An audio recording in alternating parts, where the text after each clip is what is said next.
Olá, queridos, bom dia. Chaia Cleidiana do Ministério Azeite e Vinho. E você está comigo no nosso sexto e último vídeo dessa semana da nossa série de estudos devocionais santos e santificados. O medo não vai me parar. O grande eu sou comigo está. E o sexto passo para uma edificação eficaz que eu quero destacar para você no nosso vídeo de hoje é esse aqui. Espere e coopere com Deus. E eu trago dois textos para vocês. O primeiro deles é Salmo 130, versículos 6 e 7, que diz assim: A minha alma anseia pelo Senhor, mais do que os guardas pelo romper da manhã. Mais do que os guardas pelo romper da manhã, espere Israel no Senhor. Pois no Senhor há misericórdia, nele copiosa redenção. O outro texto que eu trago para vocês é Salmos 40, versos 6 a 8, que diz assim: Sacrifícios e oferta não quiseste, abriste os meus ouvidos. Holocaustos e ofertas pelo pecado não requeres. Então eu disse: Eis aqui estou, no rolo do livro está escrito ao meu respeito. Agrada-me fazer a tua vontade, ó Deus meu, pois dentro do meu coração está a tua lei. Os dois textos, eles falam sobre esperar em Deus e cooperar com Deus. E por que o Salmos 40 fala sobre cooperar com Deus? Porque para você cooperar, você precisa trabalhar em conjunto. E para você trabalhar em conjunto com alguém, você precisa concordar com essa pessoa. Você precisa ter a mesma opinião e o mesmo sentimento que ela a respeito de determinada coisa ou curso ou ação. Somente quando eu e você estamos em concordância com Deus que nós conseguimos cooperar com Ele. E o salmista deixa bem claro que ele consegue cumprir a vontade de Deus porque ele se agrada dessa vontade, ou seja, ele concorda com ela, ele tem o mesmo pensamento e sentimento que Deus a respeito disso. Por isso que ele faz a vontade de Deus na vida dele. E por quê? Porque a lei de Deus está dentro do coração dele. Mas destacando um pouco mais a respeito de esperar em Deus, eu quero que você entenda que esperar em Deus é o mesmo que ter esperança nele. E isso significa aguardar com expectativa, se posicionar adequadamente para receber ou vivenciar o que se acredita que virá. Por que você está se posicionando adequadamente para receber o que você acredita que viverá, que acontecerá, que virá?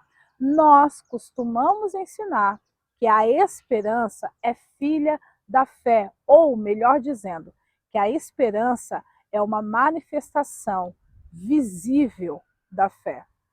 Se eu creio, eu espero. E como eu espero?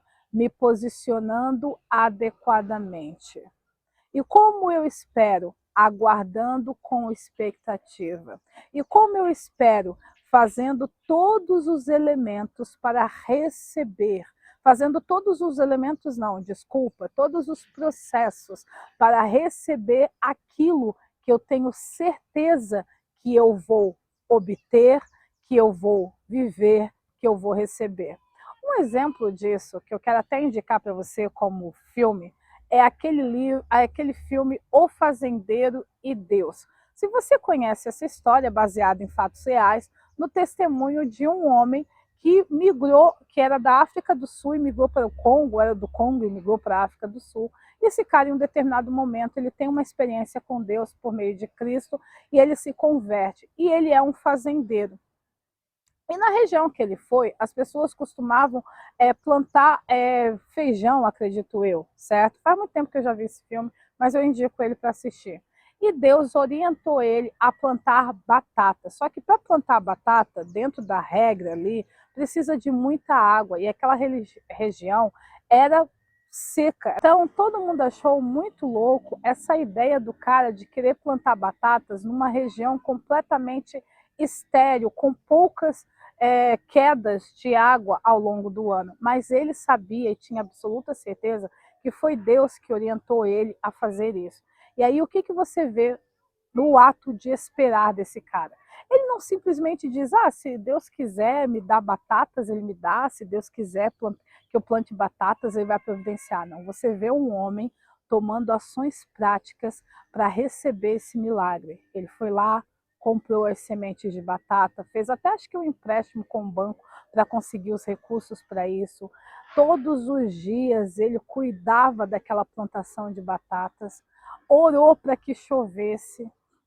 Ele fez todo um processo para receber esse milagre nessa região onde o pessoal não plantava batata, porque não tinha como ter condições climáticas para plantar. E aí o que você vê o testemunho? Quando chega no tempo da colheita, as batatas estavam grandes, bonitas e viçosas, mesmo com pouca água.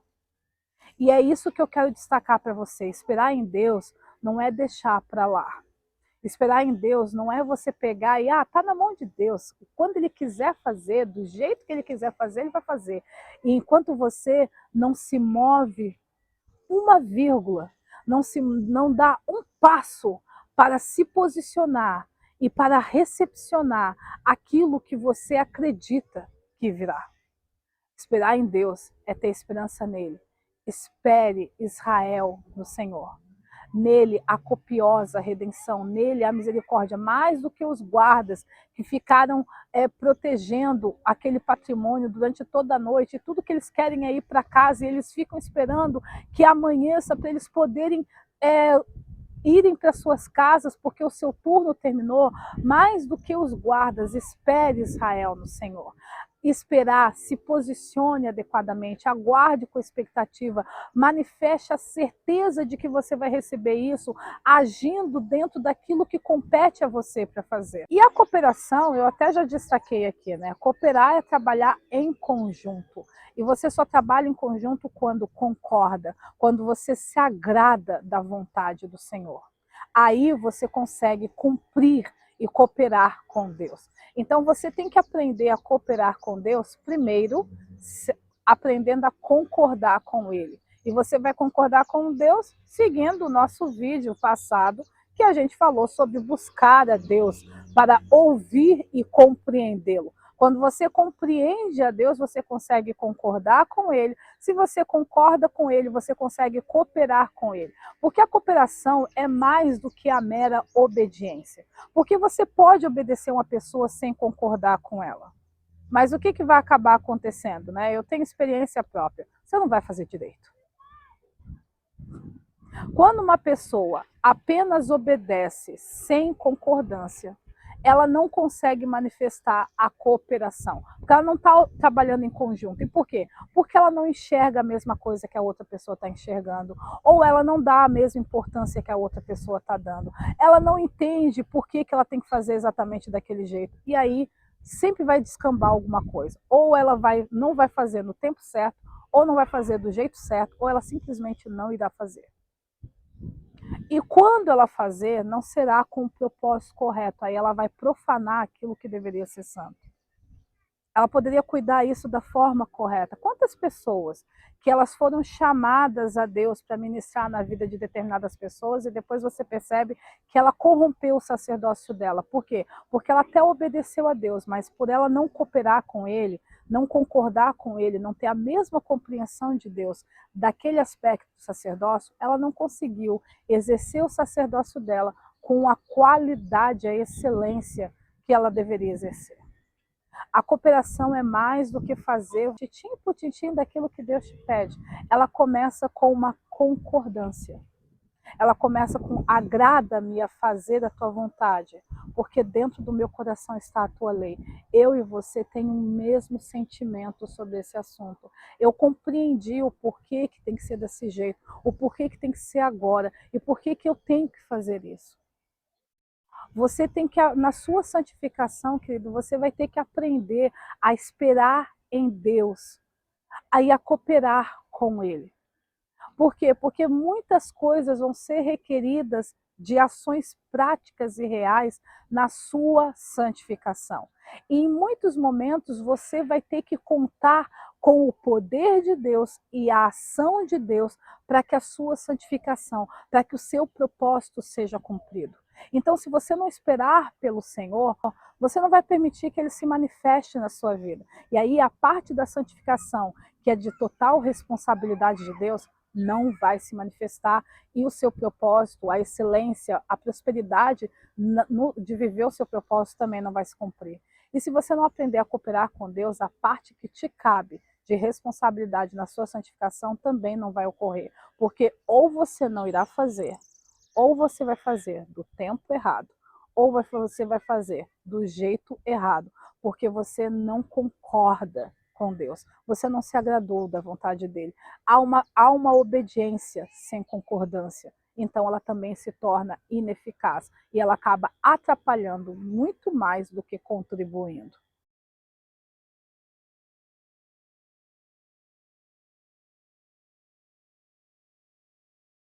O primeiro problema é que a falta de esperança em Deus e falta de cooperação com Ele gera na sua vida é uma fé imatura e frágil. Querido, a fé, ela é mais do que um sentimento e mais do que um posicionamento.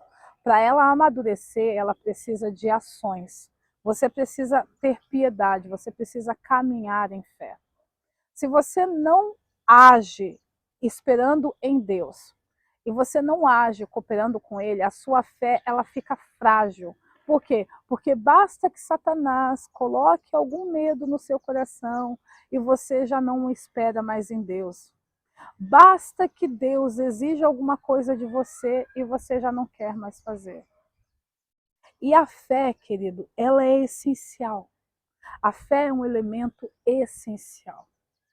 Eu antes acreditava, né, que o elemento terrestre que poderia simbolizar a fé era o dinheiro. Eu sempre tive, durante muitos anos eu acreditei nisso. A fé é a mesma coisa que dinheiro, tanto que eu ensinava isso. Hoje eu já não penso mais assim. Para mim, não existe um elemento na Terra que consiga simbolizar a fé. Apesar que o dinheiro chega perto, ele não consegue ser um símbolo perfeito da fé. Por quê? Porque com o dinheiro a gente compra e consegue muitas coisas. Mas eu aprendi que muitas vezes, para eu conseguir ter esse dinheiro, eu primeiro vou ter que ter fé.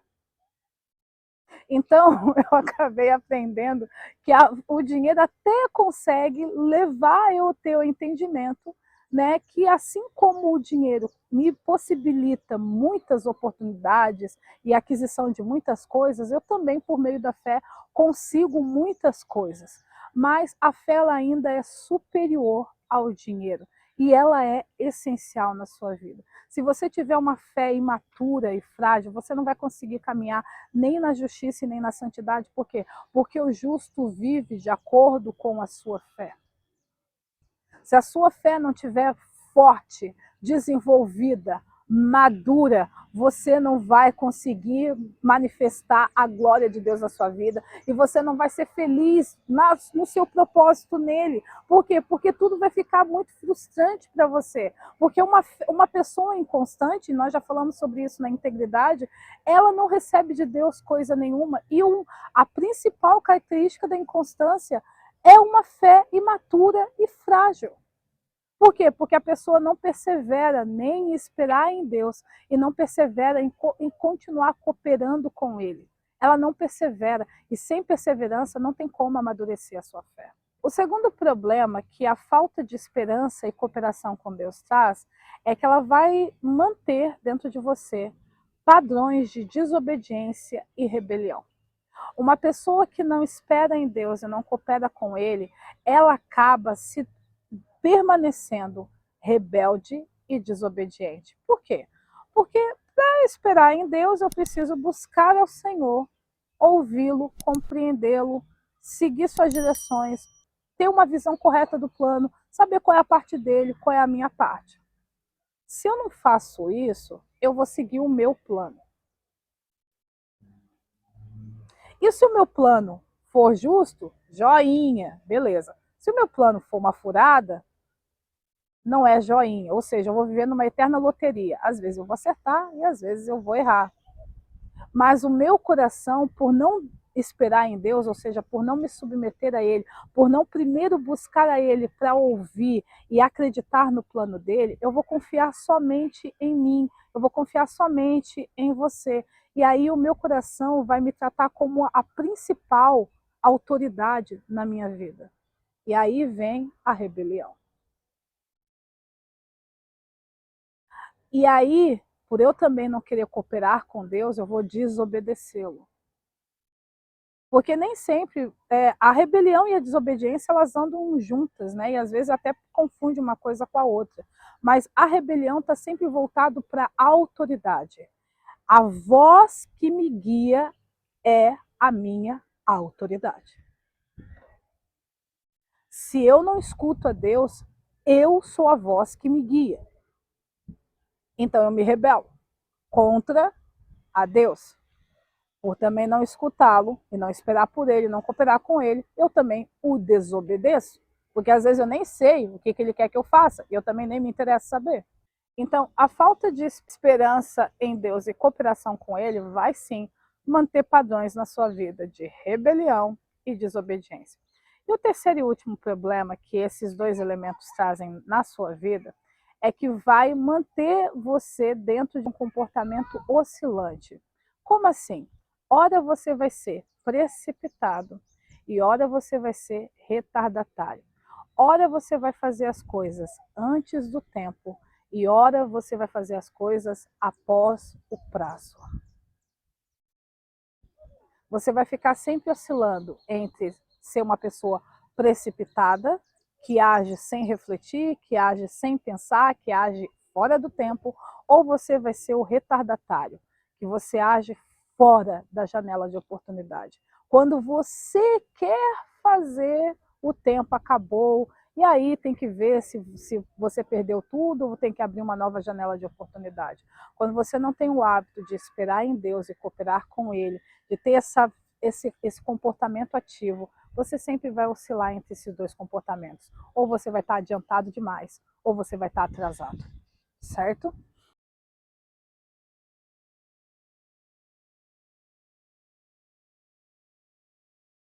O primeiro passo para esperar em Deus e cooperar com Ele é você identificar e matar as raízes da sua incredulidade. Querido, a incredulidade ela se manifesta de diferentes maneiras. Dúvidas, inseguranças, comportamentos familiares adquiridos, né? Veio de uma família ateísta, ou uma família que até diz que crê em Deus, mas é carnal. Então, existem N fatores pelo qual você se comporta de maneira carnal, de maneira incrédula, até porque o mundo jaz no maligno e Satanás nunca vai criar um ambiente que favoreça a manifestação de Deus. Sempre vai criar um ambiente onde você se esqueça de Deus. E aí a incredulidade, ela atrapalha a sua espera e cooperação com Deus, porque ou você não acredita na existência dele, ou você não acredita na integridade do caráter dele, você acha que ele é um mentiroso, ou você não acredita que, sei lá, existem N coisas que você não acredita, e por causa disso você não consegue desenvolver a confiança para esperar por Deus e cooperar com ele. Cooperar por quê? Acreditando verdadeiramente que o plano dele é o melhor. Então você precisa identificar como a sua incredulidade se manifesta, as diferentes máscaras que elas estão dentro de você e matar todas elas para que você possa adquirir a confiança necessária para você poder esperar em Deus e cooperar com Ele.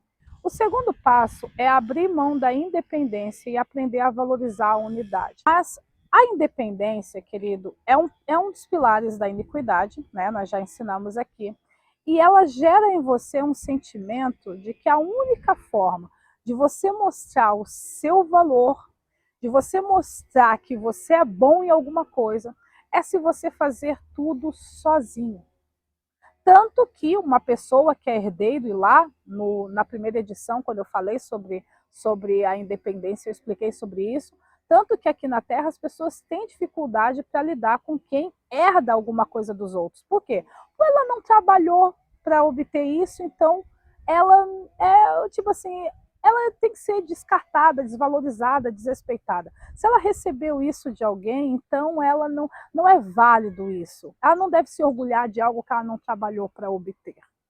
E aí, dentro do espírito de independência, você sente essa necessidade de mostrar-se, né, de revelar o quanto você é bom, o quanto você é útil, o quanto você é capaz, se você fazer tudo sozinho. E isso atrapalha tanto, por quê? Porque se você sempre vai fazer tudo sozinho, você não vai esperar em Deus, você não vai cooperar com Ele.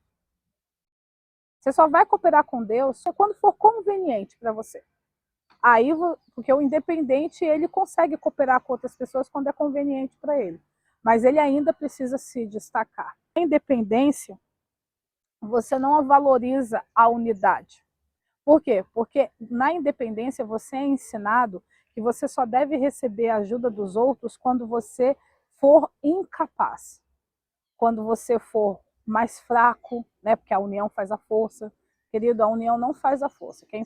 A união faz açúcar. A unidade traz perfeição. É o que diz as Escrituras. Você na unidade, você não se torna forte. Na unidade, você se torna perfeito. Então, você na independência não aprende a valorizar a unidade. Por quê?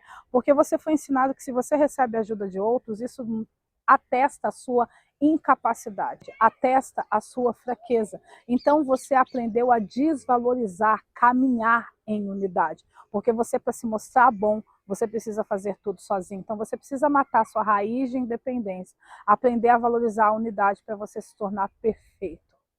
Ok? Até para a sua força se tornar perfeita.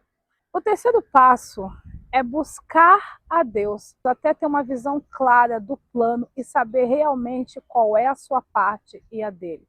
Muitas vezes, já cansei de pegar pessoas assim, que elas até sabem o que Deus quer fazer nas vidas delas, elas só não sabem como Deus quer fazer isso.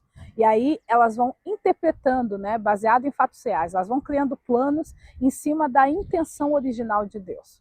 E querido, a busca de Deus não é só saber o que Deus quer. Você também tem que entender como Ele irá fazer isso. Porque lembra que nós já ensinamos aqui, e com certeza ao longo da semana os links vão estar na descrição do vídeo para você, que a justiça de Deus se manifesta em propósito, tempo e modo. A maneira como Deus opera a sua vontade é dentro de um propósito, de um plano, de uma intenção, tem também dentro de um modo de operação, e também tem um tempo, uma janela de oportunidade e dias específicos para ser realizado isso. Então, até que você tenha uma visão clara do porquê, do para quê, do quando e do como de Deus, você vai continuar buscando o Senhor para poder esperar nele e cooperar com ele. E dentro disso, qual é a sua parte? O que exatamente você tem que fazer? E você vai perseverar nessa sua parte, enquanto você confia em Deus que está fazendo a parte dele. O quarto passo para você esperar em Deus e cooperar com Ele é esse aqui. Não menospreze a sua participação na execução do plano, por menor que seja esta participação. Muitas vezes a pessoa, quando ela escuta de Deus que Deus só quer que ela ore sobre esse assunto, ou só quer que ela faça uma coisa bem pequena, ela pensa assim, se é tão pequeno assim, não é relevante, então não vou fazer. Ou vou fazer outro dia. E aí ela não tem diligência, ela não tem zelo para fazer aquilo na hora que Deus falou para fazer, porque ela olhou e viu que era tão pequena a participação dela, ou por causa de um problema de baixa autoestima, que a gente falou lá no primeiro vídeo, e falta de autoconfiança, ela achou que ela poderia ser substituível. Mas, querida, principalmente naquilo que concerne a sua vida, você nunca será substituível. Certo? Então você não pode menosprezar, por menor que seja a sua participação no plano. Porque se você menospreza, ou você não vai fazer, ou você não vai fazer do jeito certo. Quando a gente rejeita algo, a gente fica com vergonha, ou com nojo, ou com raiva disso. E aí a gente acaba não executando as coisas da forma como tem que fazer, certo? Porque a gente acabou menosprezando. E não menospreze a sua parte no processo da cooperação.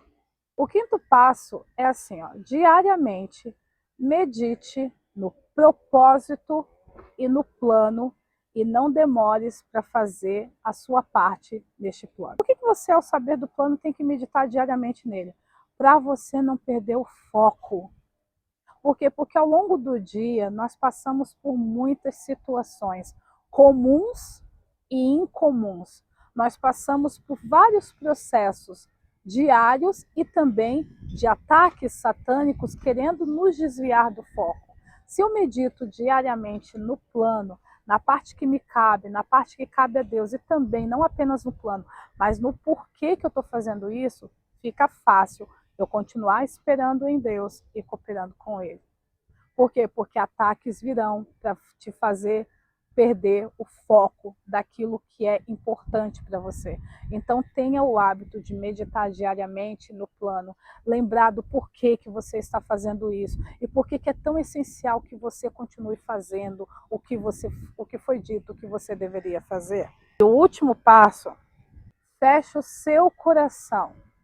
Feche os seus ouvidos, os naturais e os espirituais, para toda tentativa de Satanás, para te conduzir à incredulidade, e por meio da incredulidade, à carnalidade, e assim você se desvie, rejeite e abandone o plano de Deus para a sua vida. Você precisa entender que você tem um inimigo. E esse inimigo não está se preocupando com os seus complexos de inferioridade. Não é só porque você se acha irrelevante que ele te trata como irrelevante. Principalmente naquilo que concerne a sua vida. Esse inimigo ele vai se levantar para te roubar, para te matar e para te destruir. E ele vai fazer isso de forma aberta, como ele vai fazer isso de forma sutil. Tudo para levar você a abandonar o plano, a deixar de fazer a sua parte, a perder o foco do objetivo, do propósito disso, por meio da incredulidade que vai se manifestar em carnalidade na sua vida. Ficou claro isso para você? Então até o nosso próximo vídeo e até a semana que vem.